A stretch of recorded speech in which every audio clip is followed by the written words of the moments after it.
Welcome back to the Peterson Institute for International Economics.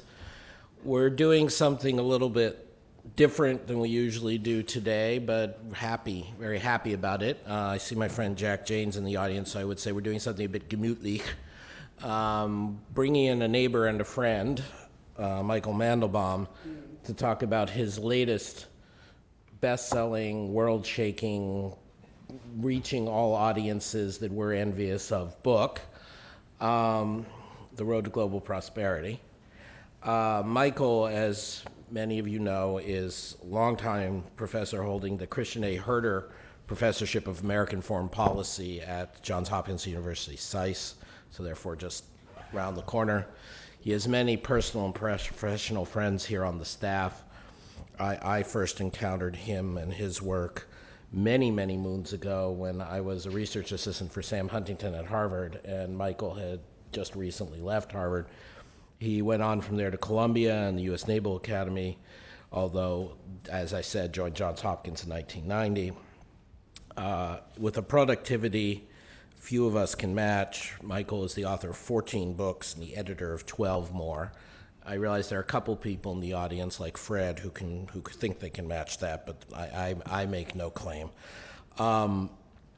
And today we just wanted to have a on-the-record but sort of intimate and relaxed discussion of his book, his latest book, because Michael has ventured into the globalization space in a way that he's been doing off and on for the last few years, but I think this is his book that most directly confronts economic issues, and we're hoping we can learn from his insights. But no one, or almost no one, who shows up at the Peterson Institute gets away with just talking. We have a distinguished discussant, Anders Asland, who of course is senior fellow here at the Peterson Institute, and he may also have 14 books and edited 12, which is a good thing, and he's currently at work on his umpteenth book, which we're looking forward to publishing later this year on the Ukraine crisis. And it's great to have Anders' prolificness. Of course, the real reason to have Anders discuss Michael is just as Michael has successfully and quite graciously and insightfully migrated from foreign policy into economics, Anders has regularly ventured from economics into foreign policy. So I thought that would be a good way to get the discussion going. But first, please allow me to welcome Michael Mandelbaum.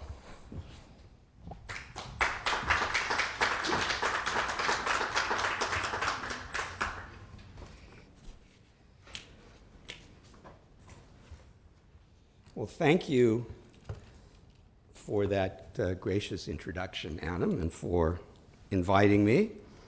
And thanks to all of you for coming, and thanks in advance to Anders for his comments. There comes a time in the life of every book when the author is called upon to gather blurbs for the dust jacket from prominent authorities in the field that is the subject of the book.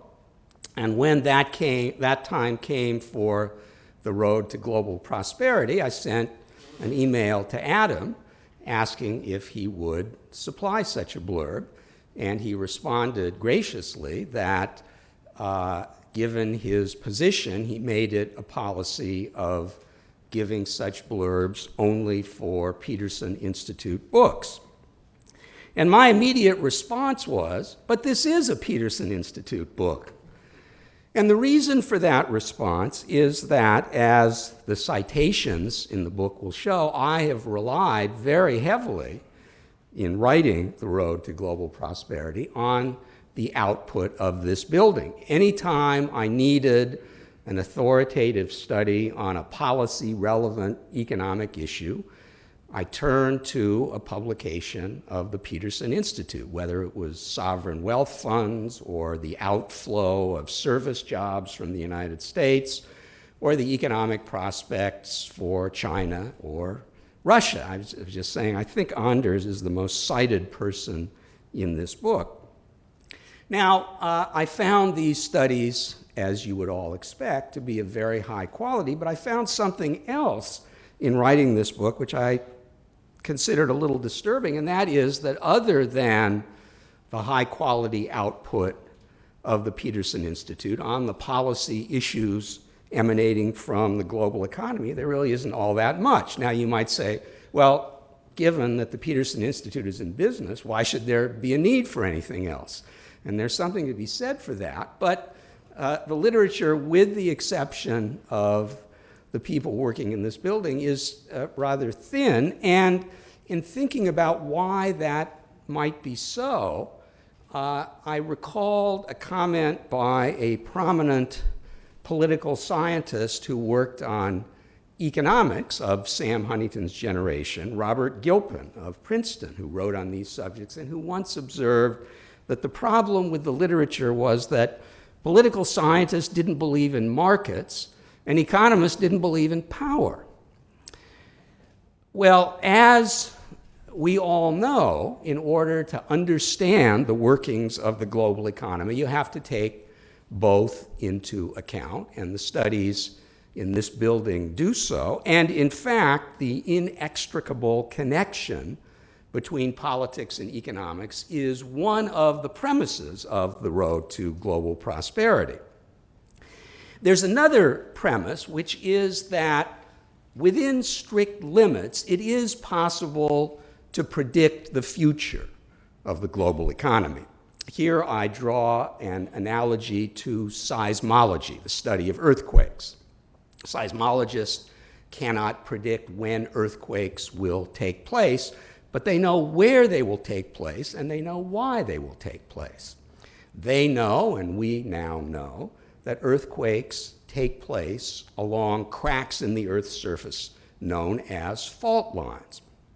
And similarly, or analogically, the global economy has, in my view, and this is the organizing feature of the book, 4 principal political fault lines, each of which gets a chapter.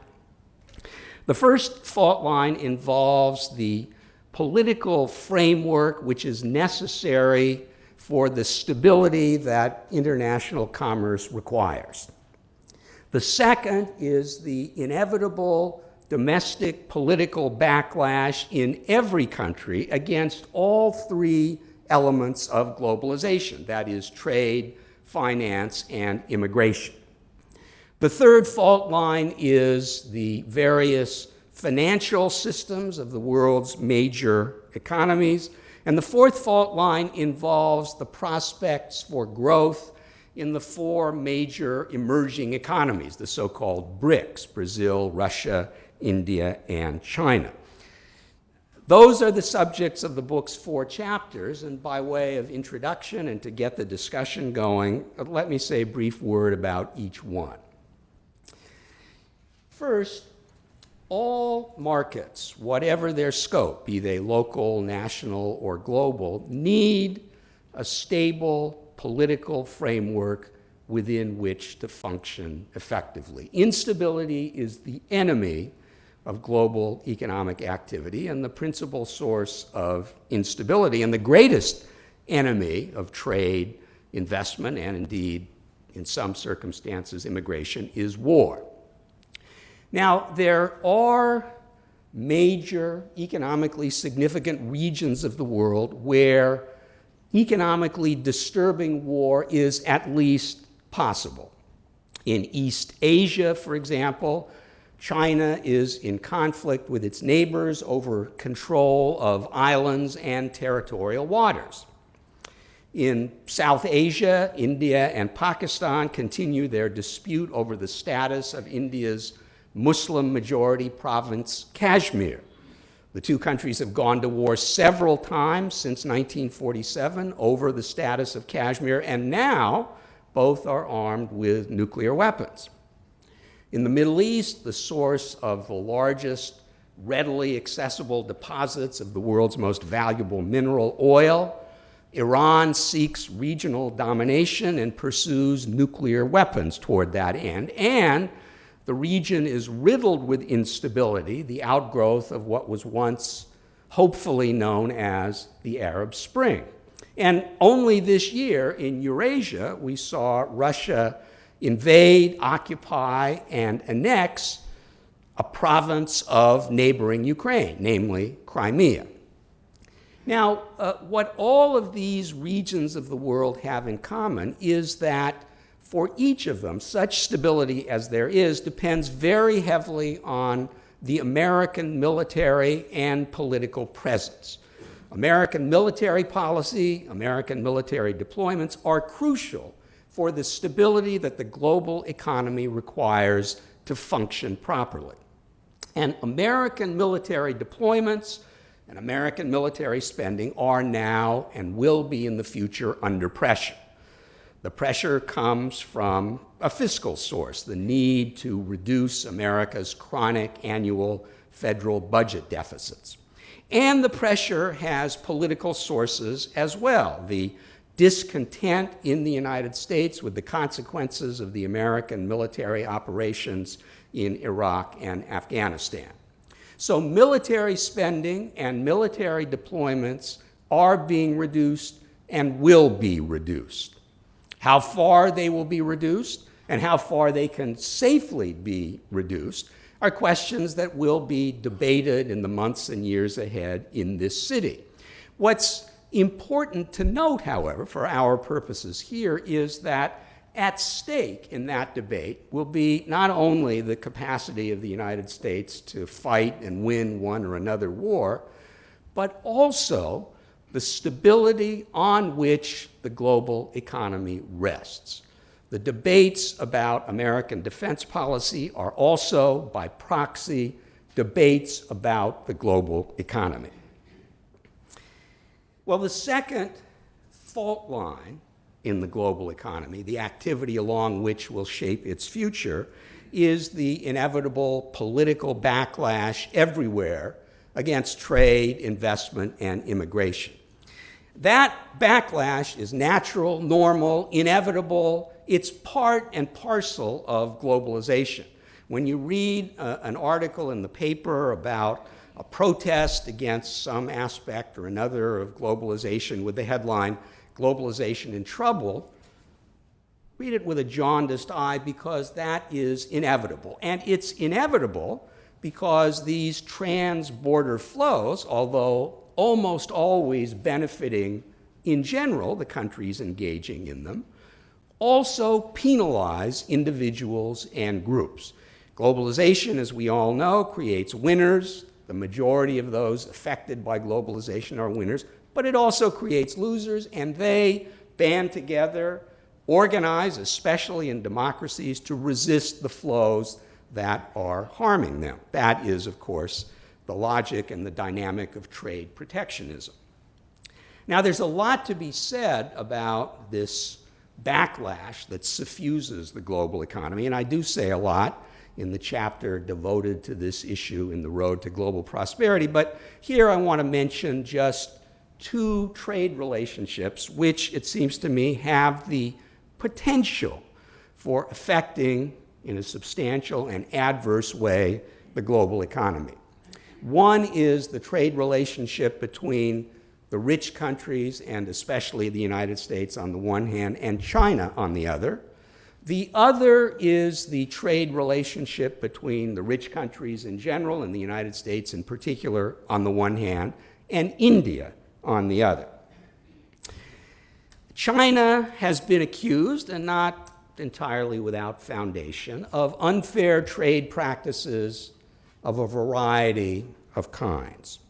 China has been blamed, for example, for currency manipulation, for insufficient environmental policies, for the theft of intellectual property. But what is politically explosive about China trade is the association in the public mind of trade with that country with two unhappy trends in the United States and also, to a somewhat lesser extent, in other Western countries. Those two trends are stagnant wages and growing inequality.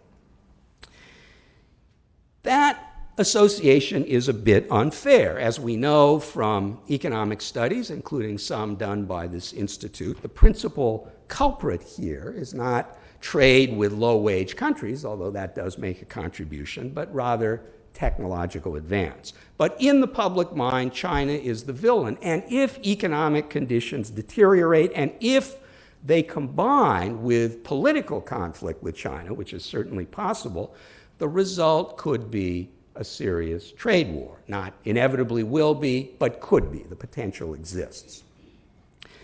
For trade with India, the issue is different. The trade involved here that is salient is trade in services, which digitization has made possible on a much larger scale than ever before.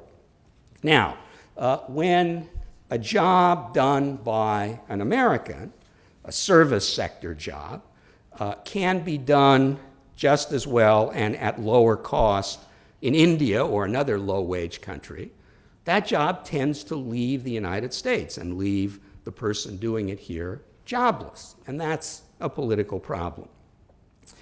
We are, of course, accustomed to seeing jobs migrate overseas. It's been going on for at least 50 years. But the jobs that have left in the past have been blue-collar jobs, factory jobs. Now the jobs that are at risk are white-collar jobs, and not just ordinary office jobs either. Some of the jobs that are potentially at risk are jobs that require a good deal of education and training to do, jobs done by doctors, by lawyers, by engineers, by accountants, by architects, even increasingly, God forbid, by professors. This creates the potential for a major political backlash in the United States and other affected countries for two reasons. First, the size of the potential problem. There are many more white-collar service jobs than blue-collar jobs, so the potential constituency for trade barriers here is enormous. Second, some of those affected, not professors, but the other professions, are politically influential. And the combination of numbers and political influence lays the basis for a substantial reaction against the export, or, as we might say, free trade in service jobs. Now, so far, the outflow of service sector jobs from the United States, as a couple of studies by the Peterson Institute have demonstrated, has been closer to a trickle than a flood. And in fact, one study found that at least so far, the United States has been a net gainer from the digitization of service jobs. And that may continue, but it may not, and at least the potential exists for a backlash that could seriously and negatively affect the global economy. As to the third fault line in the global economy, finance, this is, of course, the Achilles heel of all free market economies. It is the Achilles heel because free market economies, free market financial systems are vulnerable to bubbles. The price of assets skyrockets as investors pour into them, and then the psychology changes, the money rushes out, the price crashes, and people are hurt. Not just investors, but people in what economists are pleased to call the real economy. We saw this, of course, with the bursting of the mother of all bubbles, the bubble centered on American real estate in the fall of 2008. And the American financial system presents a continuing threat to the global economy because, first, we don't know how well the fixes that were legislated in the wake of the fall of 2008 will work. And second, because in the wake of the near meltdown of the American financial system, that system has become more concentrated than ever. There are now fewer larger firms in finance, and that makes them at least potentially more vulnerable. But the greatest financial danger to the global economy in the near and medium future comes, in my view, and as I argue in The Road to Global Prosperity, from Europe and from the crisis of the euro. Now that crisis, as anybody following the output of the Peterson Institute knows well, came about from a kind of bubble. When the euro was formed, investors thought that the economies of Southern Europe were safe bets and invested heavily in their bonds. And then psychology changed. Investors began to realize that these bonds were not guaranteed by the stronger countries in the euro, and that these countries were not necessarily well managed, to put it mildly in some cases. And so the interest rates that Southern European countries had to pay to borrow to finance their deficits skyrocketed, putting enormous pressure on these countries. Greece is, of course, effectively bankrupt, but the great danger comes not from Greece, but from other larger Southern European economies, especially Italy, which edged toward but did not go over the brink. If there should be a wave of national bankruptcies in Europe, this could have very serious consequences. For one thing, it would do enormous damage to European banks, especially in Northern Europe, which hold lots of these bonds. And a banking crisis in Europe could spread across the Atlantic and around the world and do as much damage as the near crash of 2008 did, perhaps even more. Now, in the face of this challenge, the Europeans have three possible courses of action. First, they could simply abandon the euro, and there are a few voices calling for that. Breaking up the euro would surely cause some economic damage in Europe and beyond. Just how much damage it would do, we don't know, but the damage could be enormous. And Anders Aslan wrote a persuasive paper several months ago arguing that indeed the damage would be catastrophic, and apparently the European governments agree with Anders because they have bent all efforts to preventing going over the edge, to keeping the euro in being. Their preferred course of action, and the one on which they have at least tentatively embarked, is to put in place in Europe a system of governance for the euro area. Institutions, political institutions that can help prevent and cushion the shock when they occur of economic and financial crises. One lesson we've learned from the euro crisis is that currencies need governments. They don't function very well without them. The members of the euro area are trying to put in place a kind of euro government, and as I read Fred's writing, he is relatively sanguine that over the long term, gradually, slowly, and typically haphazard European fashion, this will happen. And maybe it will, but the Europeans are at the beginning of this process, and we don't know how far and how fast it will go, which has left them following the third course.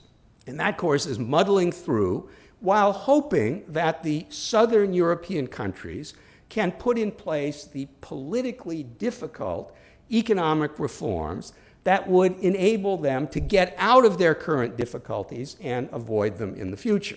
Well, some reforms have been made, but again, this is at the early stages, and these reforms, because they are politically painful, have encountered stiff political resistance, which was manifested in the vote for the European elections a few weeks ago. So we don't know how far and how fast the necessary domestic reforms in the afflicted countries will go. All that means that the future of the euro, at least in my judgment, remains uncertain, and it means that for the foreseeable future, for this and for other reasons, we can expect either slow growth or no growth from Europe. And that makes the fourth fault line that I treat in the road to global prosperity even more important. It makes the growth records in the future of the emerging market economies extremely important. Now, these countries, and especially the four BRICS, have higher growth potential than the rich countries for a variety of reasons that economists group under the heading convergence. But the extent to which Brazil, Russia, India, and China actually fulfill their potential will depend, as I argue in the chapter of the book devoted to them, to the extent to which they can successfully cope with a feature of their politics that in the past served as an asset for economic growth, but in the future looms as a liability. For Brazil, that feature is the economic approach known as populism, with its generous subsidies to industries and firms and its generous welfare benefits to individuals. For Russia, the relevant feature is energy. Russia's energy wealth has brought Russia considerable income. Something like 60 or 70% of all Russian foreign earnings come from the sale of energy. But that very income has spared the Russian government the need to put in place the institutions and the policies necessary for sustained long-term economic growth. Russia has not done so, and therefore, if and when the price of energy falls, Russia will be in serious economic trouble. In India, the asset turned liability is India's political democracy. Now, democracy is indispensable for India. India, as presently constituted, could not exist without a democratic political system. But democracy, as India practices it, is dysfunctional. And in particular, the practice of Indian democracy has obstructed the development of high-quality infrastructure on a large scale and the development on a large scale of low-skill industry. And it is these two economic features that are necessary to lift millions, hundreds of millions of Indians out of poverty. That is the formula that China has successfully followed. It's the formula that India needs to follow, but it's a formula that India's political system, at least until now, has prevented. Well, the fourth, final, and by far most important BRIC is China. And China's asset turned liability is its autocratic political system. China's ruling autocracy, the Communist Party, has compiled an enviable economic record over the last 3 decades, presiding over double-digit or close to it annual economic growth. But in the future, in order to sustain high growth, in order to avoid the so-called middle-income trap, I believe that China will have to modify its political system to make it, if not a full-fledged democracy, at least more democratic. In particular, China will have to do more to honor rights, especially economic rights, and that means property rights, and will have to find a way to make its government more responsive if it is to continue to be the wonder of the world. Well, that briefly is what the road to global prosperity is about, and I think from what I've written, I can draw 3 conclusions. The first is that globalization will continue. We are not going to have a collapse of global economic activity as the world experienced between 1914 and 1945. And the main reason for that is that in the 21st century, economic growth has greater political importance than ever before. It is the main driver of political legitimacy in almost every country. And economic growth, there is a consensus in the world, depends upon participation in the global economy. The second conclusion is that although globalization will continue, its path will be a bumpy one. There will be setbacks, reverses, and inevitably shocks. And the reason for that, the basic reason, goes back to one of my initial premises. Politics is part and parcel of the global economy. Politics is the realm of conflict, and so the global economy will also be subject to and affected by conflict. That is inevitable.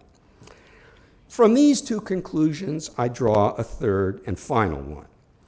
Because the global economy will be more important than ever, and because the politics of the global economy will also be more important than ever, the studies of the Peterson Institute will be more useful, more relevant, and I trust, thanks to Steve Wiseman's effort, more widely read than ever in the future.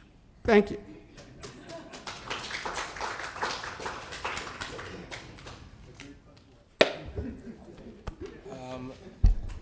After that opening and that closing, I would love to have Michael write more books and every time have him come here and say all that. Although I fear his next topic will be something like global warming in Africa, and I'm afraid that won't be our strength. But thank you for the generous remarks. I would love to get the discussion going, and I think the best way to do that is to ask Anders Aslan to come up and offer his remarks. He is indeed the most cited person, I think, in the book, but I hope he still sees a little bit of difference of opinion with Michael. Thank you very much, both Adam and Michael, and it's a pleasure to comment upon this book. First of all, I should say what it is and why you should read it. This is a very good overview of the current issues of globalization. And there are two advantages that you get with age when you're an intellectual or professor. That is that you get a better overview, and you always improve your writing, which is quite different from the situation for a craftsman that tends to be the best rather early age, and then certain facilities like eyes and hands decline. Not so for an academic. What Michael here represents, it's very much a sensible mainstream on these issues. As Adam pointed out, that makes it difficult to complain about it. But one does not necessarily need to do that. Of course, as Michael so eloquently has explained here, the question of the book is really, is the free market economy continuing to deliver global prosperity? And as you have seen, he has given you a strong, resounding yes, with just a little bit of a bump on the road of globalization. I would divide it into three different questions. And the first question here is a free market economy able to deliver global prosperity? Yes. There's not much discussion about that. But when we move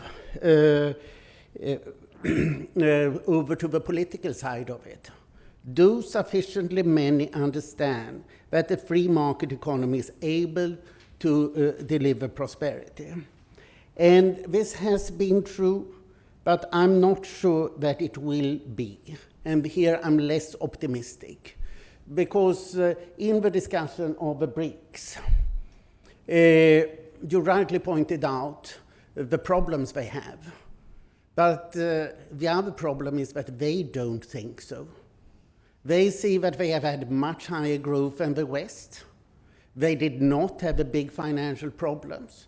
So the BRICS view is that we were right and you, the West, were wrong. They think exactly the same as Joe Stiglitz. And that gives them a strong economic authority.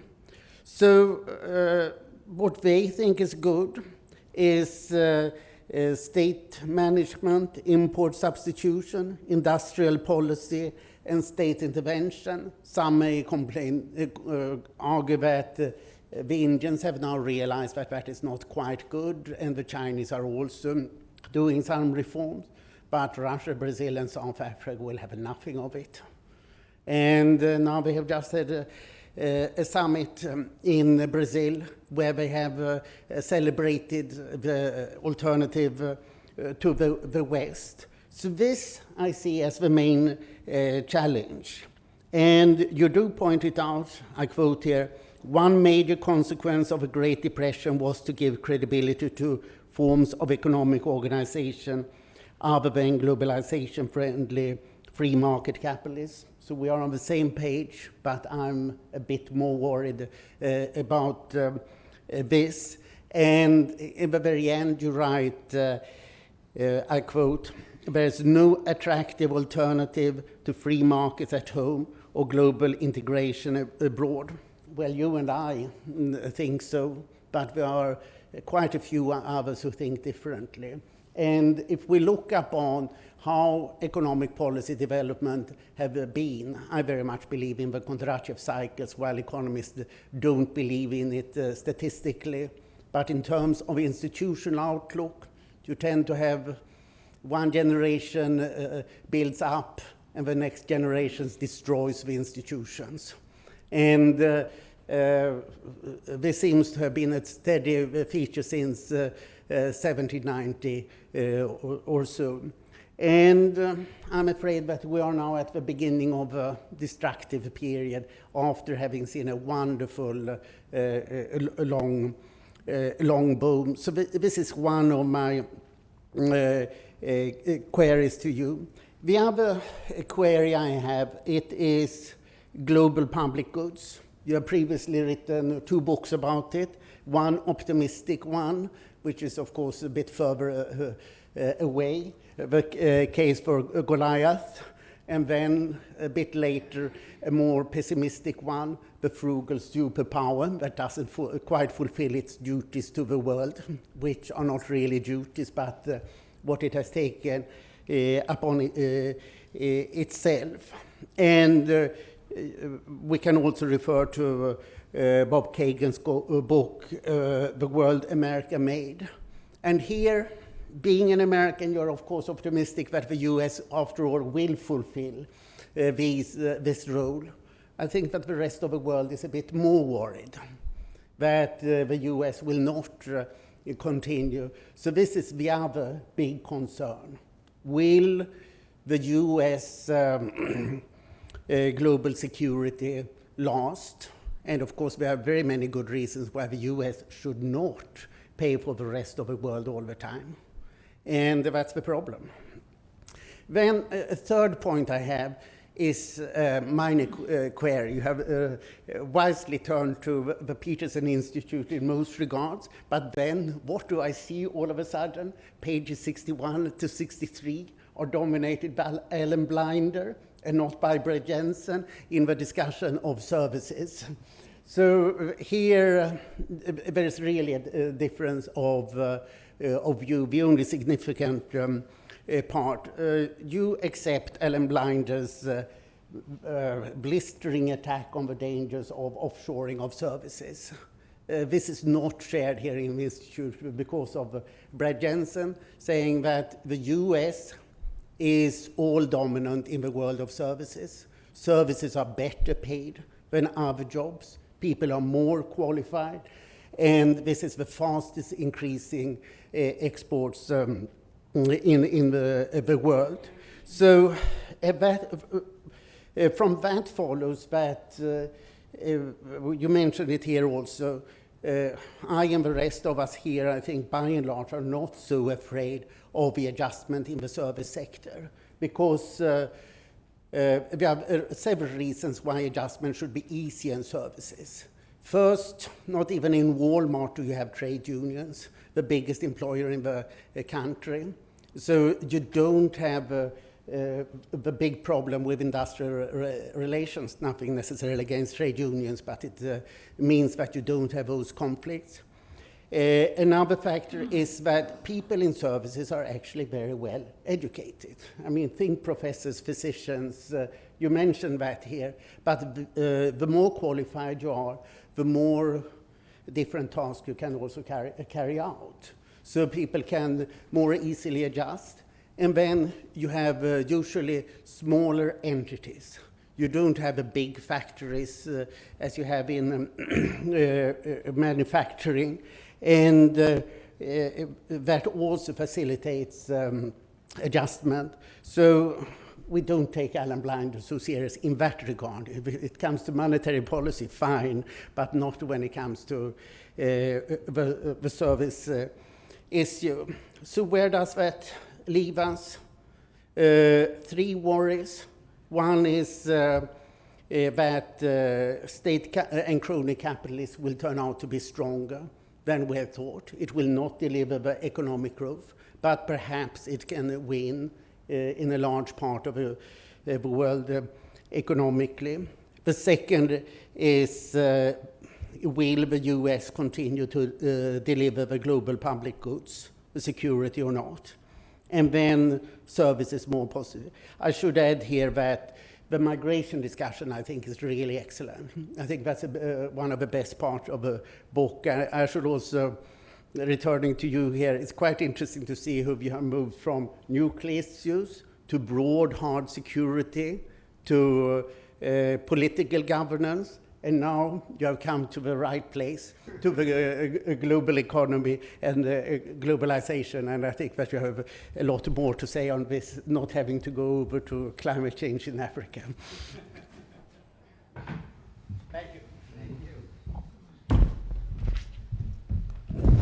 Thank you, Anders.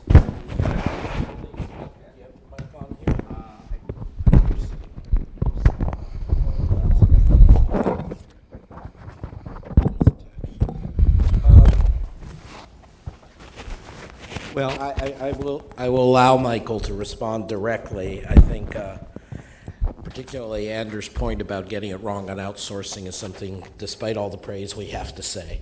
But additionally, the broader points, of course. well, yes, thank you. Am I audible? Yes. Okay. Those are excellent comments, and Anders puts his finger on three crucial issues, and they are empirical issues. We will see. On the outsourcing or offshoring of service jobs, you'll notice I have Blinder in the text and Jensen in the footnotes. I noticed that. But the point that, and I didn't want to go overboard, and that, the study is a serious study and a persuasive one.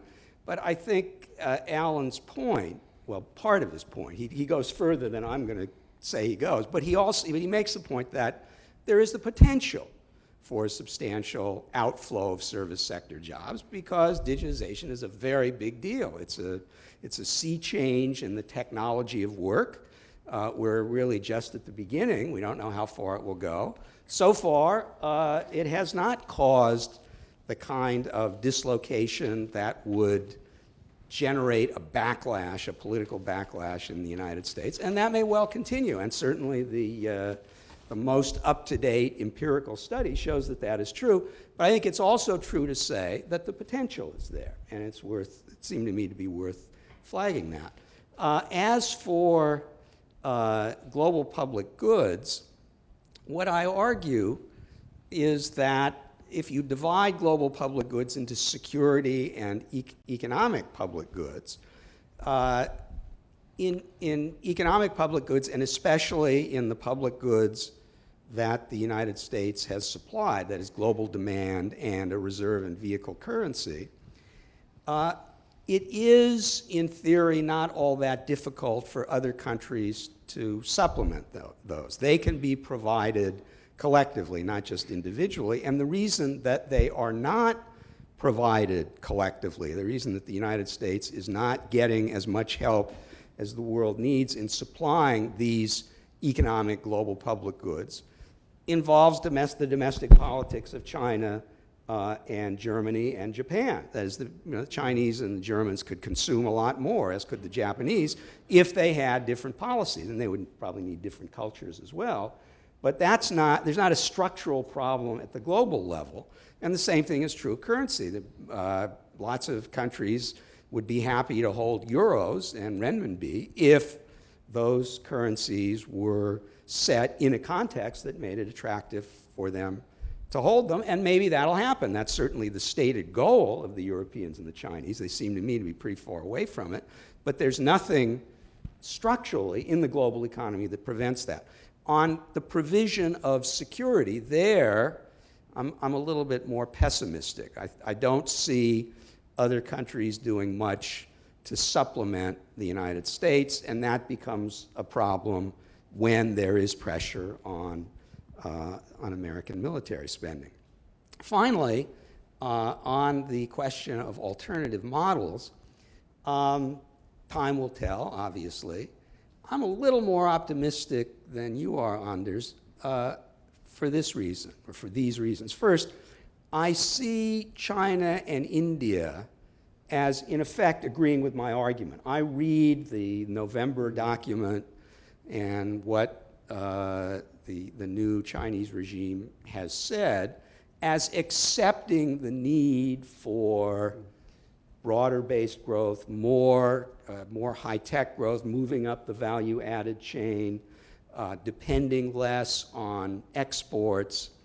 And it follows from that you need more innovation, more entrepreneurship, better intellectual property rights. My reading of the Chinese is that the leadership understands this. Whether they can overcome the political obstacles to implementing the policies that are needed, and those obstacles involve giving up yet more political power, that I don't know. But here again, I see it as a domestic political problem, and the same in India. I think one has to be impressed with the enormous mandate that Narendra Modi got, winning an absolute majority of the seats in the Lok Sabha, despite the fact that this is really still a regional power. At least Steve will correct me if I'm wrong, but they really have no presence in South India. And yet, people voted for them because they were voting for economic change and, by implication, economic liberalization. I think that is his mandate. That's what he takes his mandate to be. Whether he will be able to carry it out, we don't know, because there are serious political obstacles, but that brings us back to the domestic politics of these countries, which is where I think the sticking point lies. And I would also say that I think we are due for a Modi moment in Brazil. And as for Russia, well, as you know better than anybody, that's a petrostate. That really depends upon the global price of oil. Global price of oil drops, a lot of things are going to get called into question in Russia. But thank you again for putting your finger, as always, on the most important issues. Let me challenge both our speakers, because, Anders obviously was making very substantive, specific points based on a close reading of the book as well as your prior work.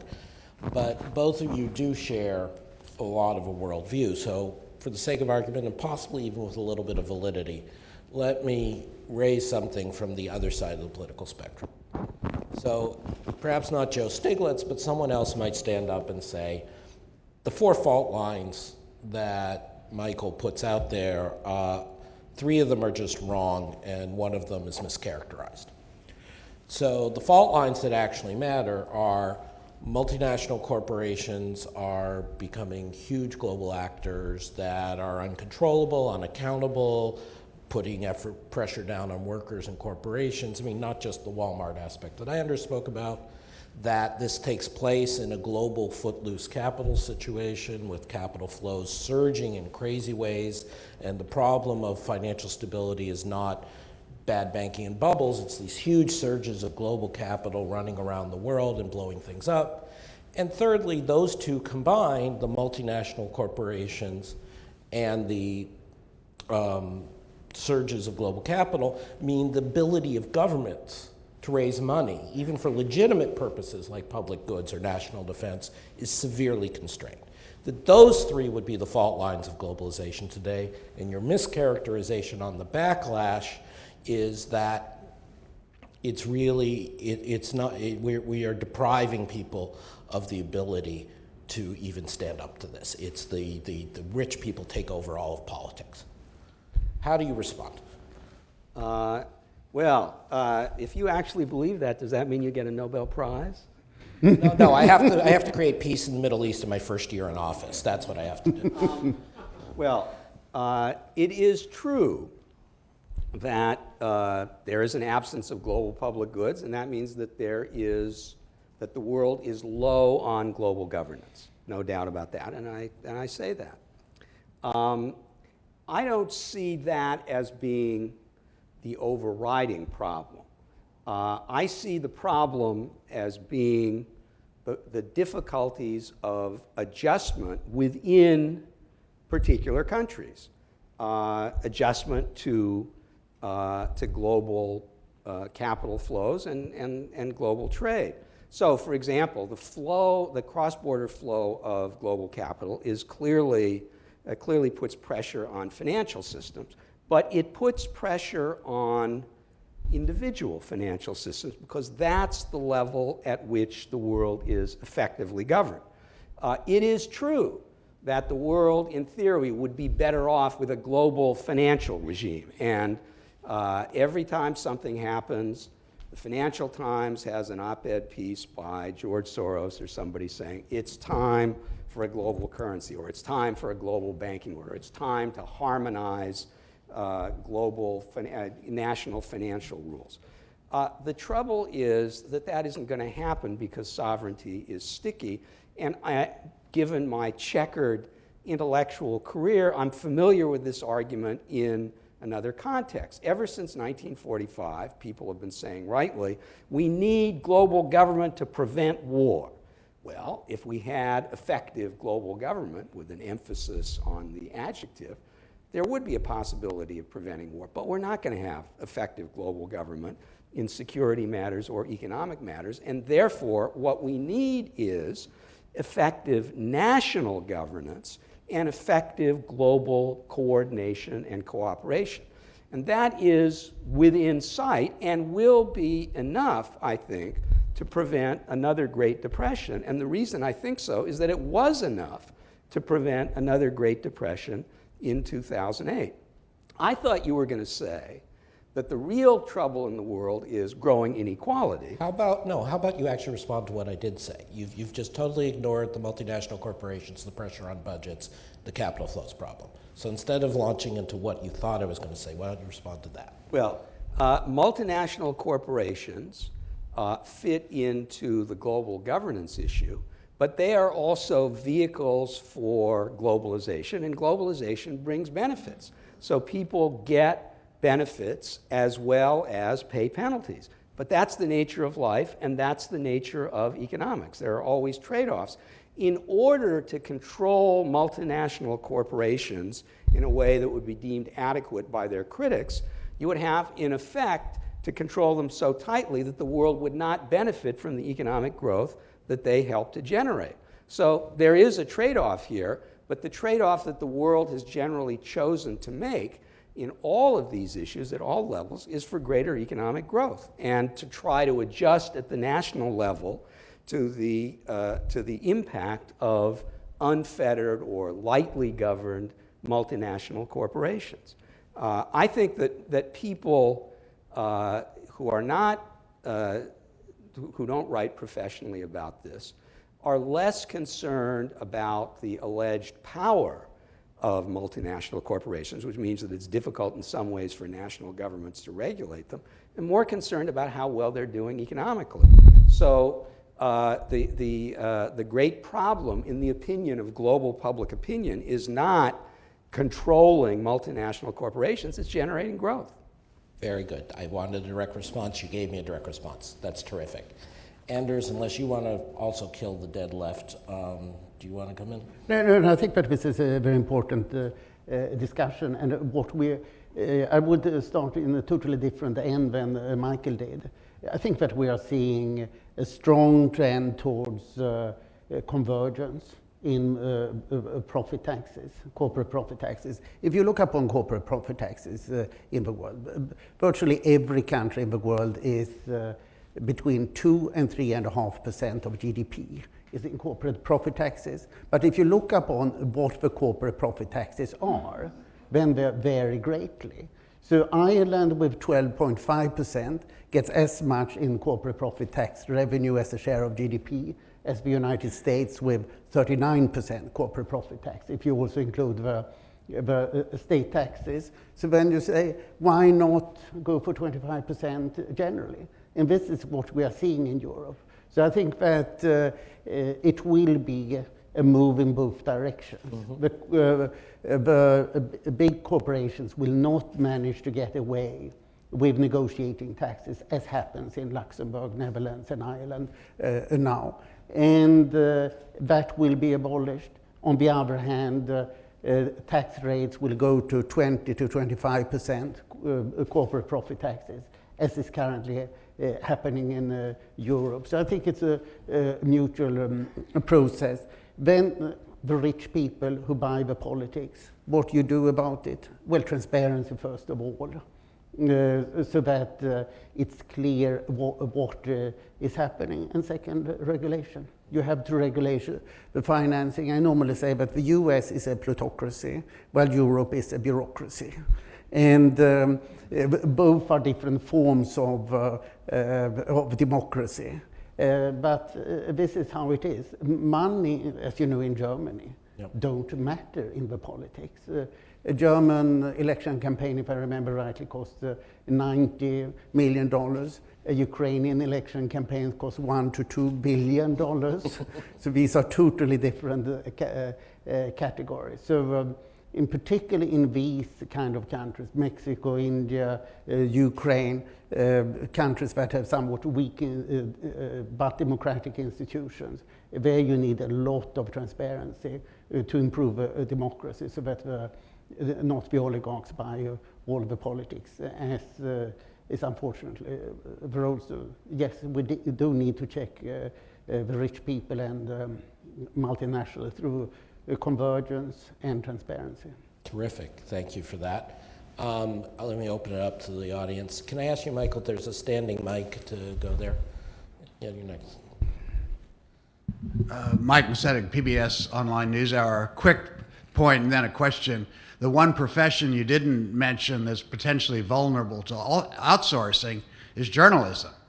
Reuters has experimented with this, and it's quite easy to see some college freshmen in India watching the Beaufort City Council have a meeting and write a story about it. And as Mark Shields has commented, if journalism sees its jobs outsourced, then the free trade lobby in the US will lose its most powerful external voice.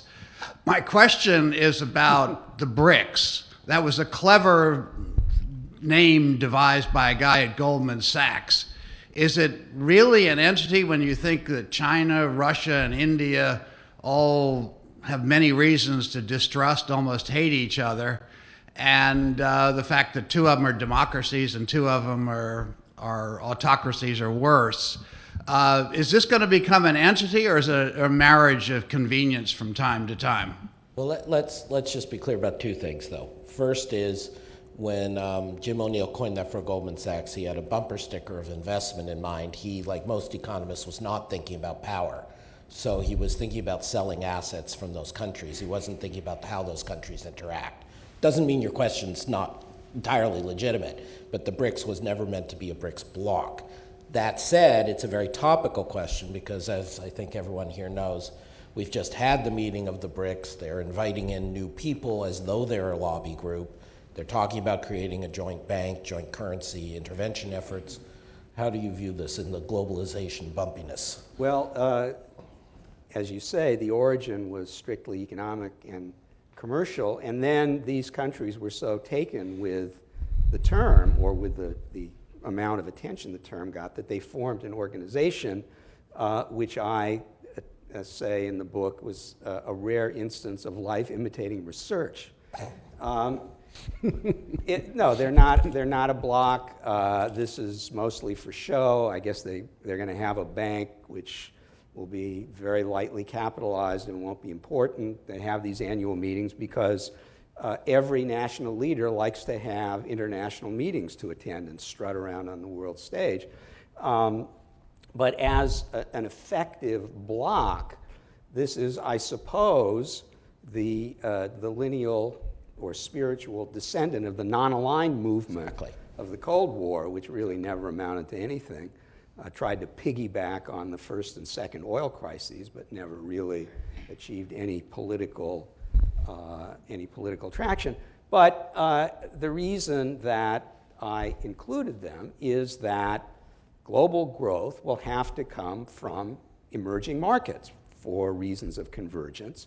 These are, for reasons that I argue, the four most prominent emerging market countries, and they're strategically situated and economically important, and they, at least if you believe me, their growth prospects depend upon a common problem, this political feature of their public lives that is embedded deeply because in the past it was a great asset. But in the future it looks like not just a wasting asset, but a liability. So for analytical purposes, it seemed to me to be valid to include them, to group them together. But as a political bloc, indeed, you could argue that the world would be better off if the BRICS evolved into something like a coherent political entity, because then, at some level, at some point, they might be moved to help supply global public goods. But I don't think that's going to happen. Okay. Fred, you were next. Yeah. Michael, congratulations. This is really superb stuff.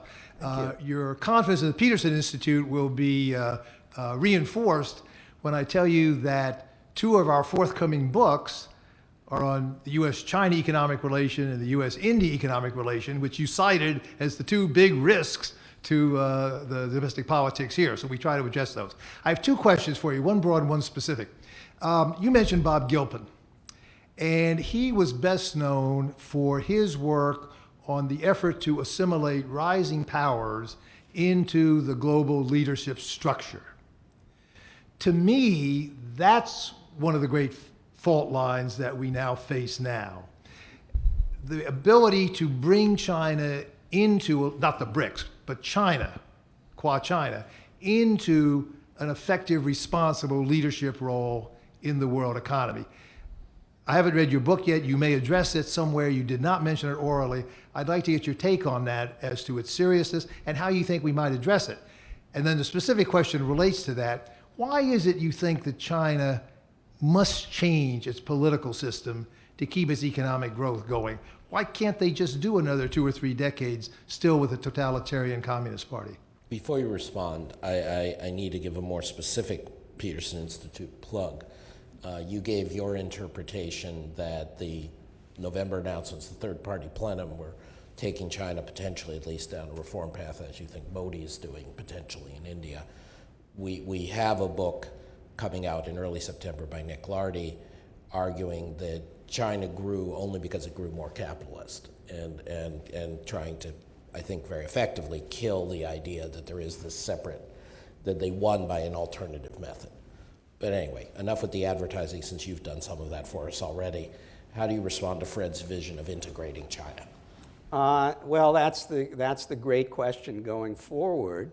And my view, as expressed in the book and at this point, is twofold. First, China is content to be neither a full stakeholder nor a revolutionary. It doesn't want to overturn the system, but it also doesn't want to pay the costs of sustaining the system. It is the classic free rider, and since that's worked well for the Chinese, why should they change? It's also difficult to change because Chinese nationalism, which they trot out from time to time to reinforce the legitimacy of the regime, holds that China has been discriminated against, scorned, exploited, that this is a terrible system that has been built contrary to China's interests. So I don't see much movement either way. And that's good news in the sense that China is making trouble in the South and East China Seas. But if you take this view of China, you are optimistic that they're not going to push it too far, because if they push it too far, then you could have real insecurity in the most economically dynamic part of the world. What would it take to get China to become a stakeholder? What would it take for China to be interested in being half of a G2 and for the rest of the world to accept that role on the part of China, which it certainly does not do now? Well, my view, just my view, is that it would take Chinese democracy. If China were representative and transparent, that would change the way China behaves and the way other countries see China. Now, that's speculation. Some might say it's fantasy, and it's separate from the question of whether and when China will move in that direction. And the answer to that is one doesn't know. In answer to your second question, why can't China go on this way? Here I'm simply drawing on what I read from people who specialize in the Chinese economy, including Nick Lardy, I hope I'm not misrepresenting him here, and I hope he hasn't changed his mind, at least from what I understand his views are, but China has reached the point at which the growth model that's been so successful, that is low-skill industries, export, importing people from the countryside to the cities, the one-time benefit that every country gets when it industrializes, that the steam in that is running out. Now, China's got a lot of people living in the countryside, so they can fill up the cities for a good long time to come. But it is the case that wages are increasing, that some businesses, some factories are migrating to lower wage places, Vietnam and Bangladesh.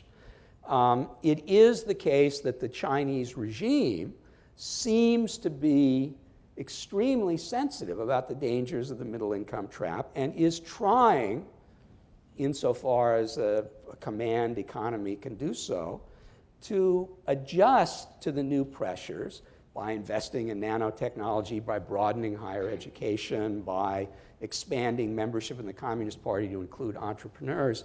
My argument that China has to change is based on what I think the Chinese leadership thinks, in addition to what I think people who study China think. And of course, this economic progression is normal. It's what happens to all countries. They don't call it a middle income trap for nothing. It's, you know, it's a pretty standard feature of economics. And there's no reason.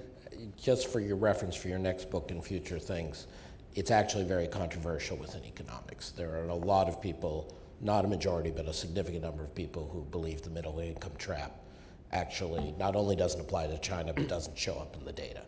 Well, let me add one other point. So it shows I have more research to do for the paperback edition. And that is, there is also the presumption that the Chinese leadership believes that in order to sustain political stability in China and its own legitimacy, it needs not just respectable but high growth. They could achieve, without making any changes, they could presumably achieve growth rates for the next couple of decades that would be eminently respectable by Western standards. But at least my assumption, which may turn out to be wrong, is that the Chinese leadership doesn't believe that that is acceptable for their purposes. Since I don't see anybody begging to ask a question, let me pose something to Anders. I think it was very interesting in your comments. You mentioned the obviously not the statistics, but the spirit of the Kondratiev wave and the tearing down of institutions. And Michael quite rightly invokes Bob Gilpin, and that his whole punctuated equilibrium view of the world, and including the war transitions Fred's talking about, is also something like that you get a sclerosis of institutions, they don't adapt quickly, and so there has to be a breakup and a turnover. And then I think all of us are familiar with Mansur Olson's work, controversial but provocative, that part of the reason Germany and Japan did well after the war was because their institutions were wiped clean. You didn't have this accumulation of interest groups and so on. So let me ask both of you as people on this border region between politics and economics, do you see the US or Western Europe as caught in this sort of, we have institutions that are stuck and sclerotic, we have too many entrenched interest groups? Is it more than, as Michael said, just the bumpiness of the backlash? Sure, there's always going to be losers. Or are democracies able to get out of this trap? Can we constructively channel these kinds of frustrations? I mean, well, if you look upon the various institutions in Europe, I'm thinking specifically of Europe now, trade unions are sharply declining throughout Europe. There's not one country, I think, where trade unions are not getting weaker. The labor markets have been liberalized in terms of institutions to a considerable extent, not necessarily in terms of legislation. So this is moving on. Political parties are changing very substantially. where the political process is functioning. An area where the renewal is not happening is in enterprises. If you take Sweden, for example, I think that there are only 3 of the 50 biggest enterprises that have been founded after the Second World War. 2 of the 3 owner families have been forced to leave Sweden because of taxation much earlier, not now. And looking through Europe, you see that half of the big enterprises were founded before the First World War. So only some caricatured, you can say that the only way that Europe can change big enterprises is through war. And perhaps the big enterprises are the most sclerotic. Then coming back to your previous point about the multilateral multinational enterprises, that they are so entrenched that you can't really change them. Some go under sometimes. Mainly, for example, steel industry and shipyards, when full industries are going under.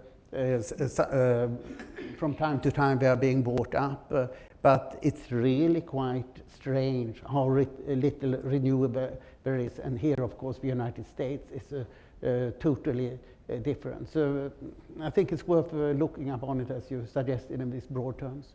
Thank you very much. Michael, let me just restate it slightly. You emphasized in your earlier comments that it's what takes place at the national level because of the political realities of the world.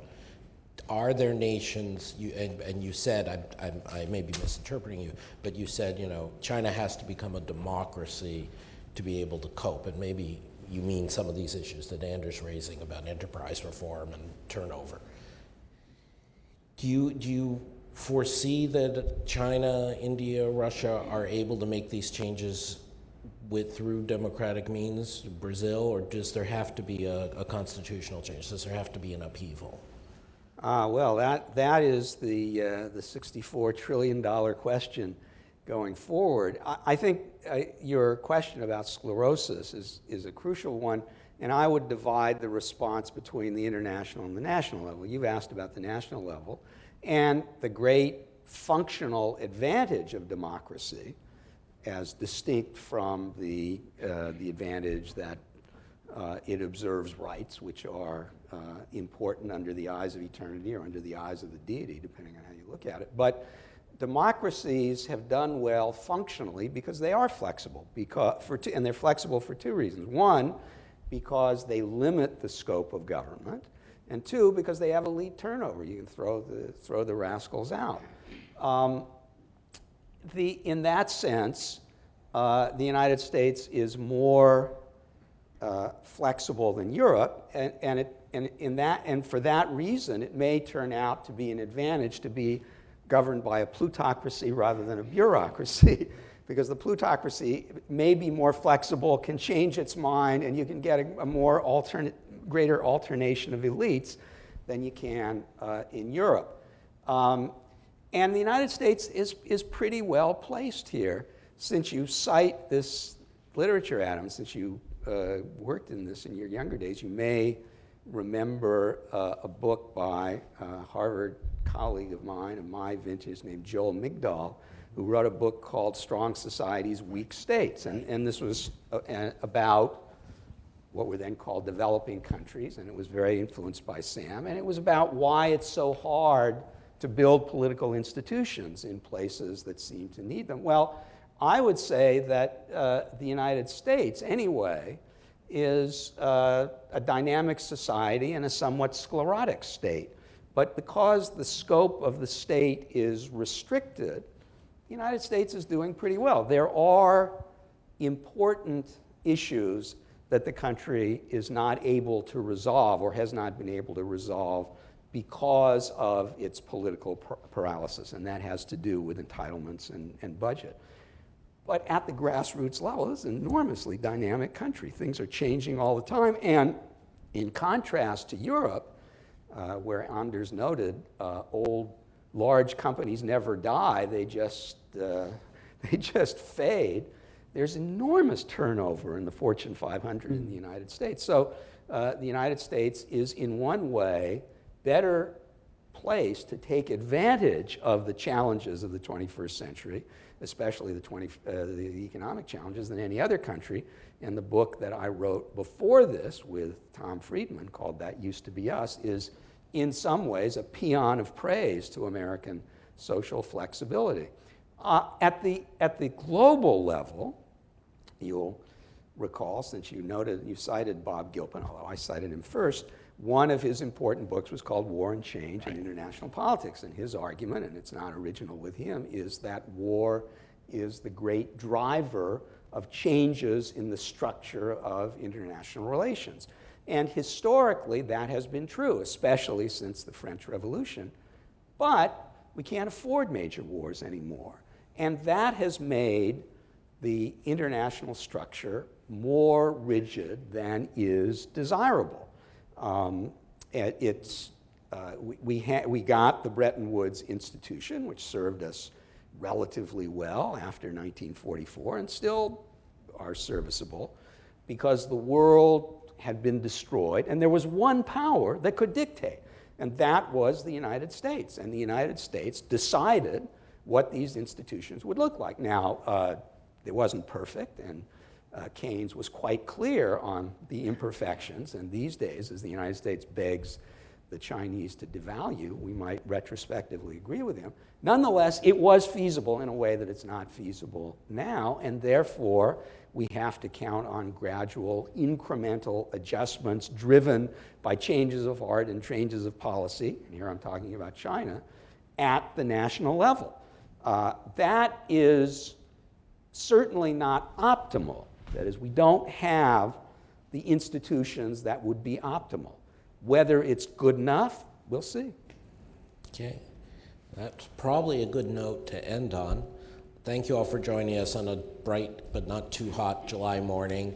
Thank you to Anders for doing such a thorough and thoughtful discussion. And thank you especially to our neighbor and colleague, Michael Mandelbaum, for sharing with us his thoughts on the road to global prosperity. Thank you.